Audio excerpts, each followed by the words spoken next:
क्या ट्रंप को सता रहा है हार का डर? आखिर क्यों बौखलाए हैं अमेरिकी प्रेसिडेंट? सोशल साइट ट्रुथ पर गाली भरा पोस्ट क्यों? और क्या है ट्रंप का बिग प्लान? नमस्कार, वंदे मातरम। आप जुड़े हैं न्यूज़ 18 के डिजिटल प्लेटफॉर्म से और मैं हूं सत्यम ठाकुर। बीते कुछ घंटों में मिडिल ईस्ट वॉर को लेकर एक के बाद एक कई अपडेट और पोस्ट देखने को मिला है।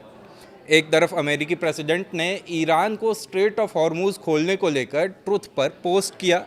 उन्होंने धमकाते हुए कहा कि मंगलवार को ईरान में पावर प्लांट डे और ब्रिज डे होगा, वो भी दोनों एक साथ।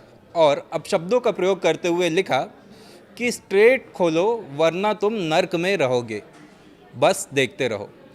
अमेरिकी प्रेसिडेंट डोनाल्ड ट्रंप ने फिर सार्वजनिक भाषण में अपनी बात को दोहराते हुए कहा कि ये बहुत महत्वपूर्ण समय है।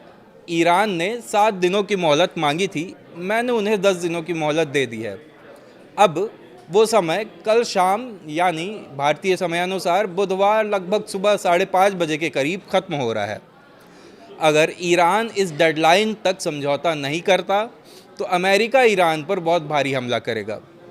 ट्रंप की चेतावनी का सबसे मुख्य हिस्सा ये रहा कि उन्होंने ईरान को ये तक कह दिया कि उनके पास ना तो कोई पुल रहेंगे और ना ही कोई पावर प्लांट, और ईरान को स्टोन एज में ले जाने की धमकी भी ट्रंप ने दे दी।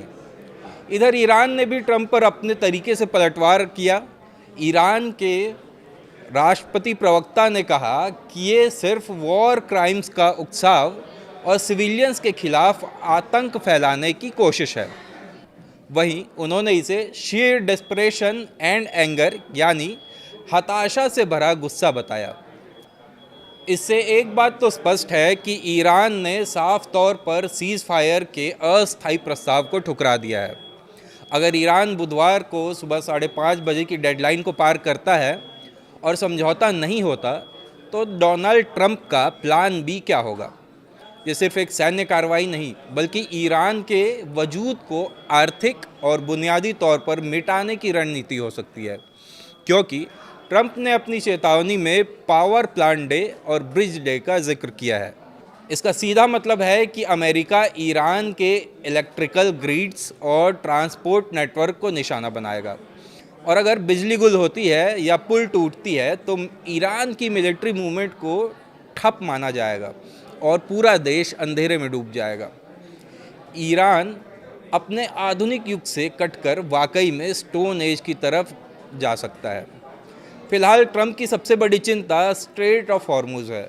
दुनिया का 20% कच्चा तेल वहीं से गुजरता है। अगर ईरान इसे बंद करने की कोशिश करता है तो अमेरिका अपनी नौसेना के ज़रिए वहाँ फ्रीडम ऑफ नेविगेशन ऑपरेशन शुरू कर सकता है। वो सीधे तौर पर अमेरिकी और ईरान नौसेना के बीच आमने सामने की जंग का ऐलान कर देंगे। वैसे भी ट्रंप का ये कार्यकाल मैक्सिमम प्रेशर से मैक्सिमम डिस्ट्रक्शन की तरफ बढ़ चुका है।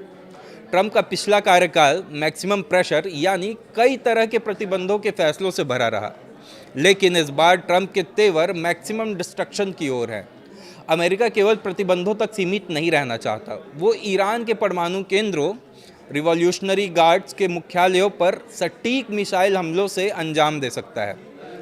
अब इस पूरे घटनाक्रम में अगर हम बात करें इजराइल की भूमिका की, तो ट्रंप के कड़े रुख से इजराइल को खुली छूट मिल जाएगी। अब तक ईरान अपने प्रॉक्सेस के दम पर लड़ रहा था, लेकिन अब युद्ध का केंद्र सीधा तेहरान होगा। ईरान का ये कहना है कि ट्रंप हताशा में है, और उनका ये कहना एक तरह से खतरनाक जुआ भी साबित हो सकता है, क्योंकि ट्रंप अपनी छवि एक स्ट्रॉन्ग मैन की बनाए रखना चाहते हैं और दी गई डेडलाइन पर कार्रवाई न करना उनकी साख पर सवाल खड़ा कर सकता है। दुनिया की नज़रें अब बुधवार सुबह 5:30 बजे पर टिकी है। क्या ये कूटनीति की जीत होगी या एक विनाशकारी युद्ध का आगाज़? क्या आपको लगता है कि ईरान आखिरी लम्हों में झुक जाएगा, या फिर हम 21वीं सदी का सबसे भीषण सैन्य टकराव देखने जा रहे हैं? अपनी राय कमेंट्स में हमें ज़रूर बताएं। धन्यवाद।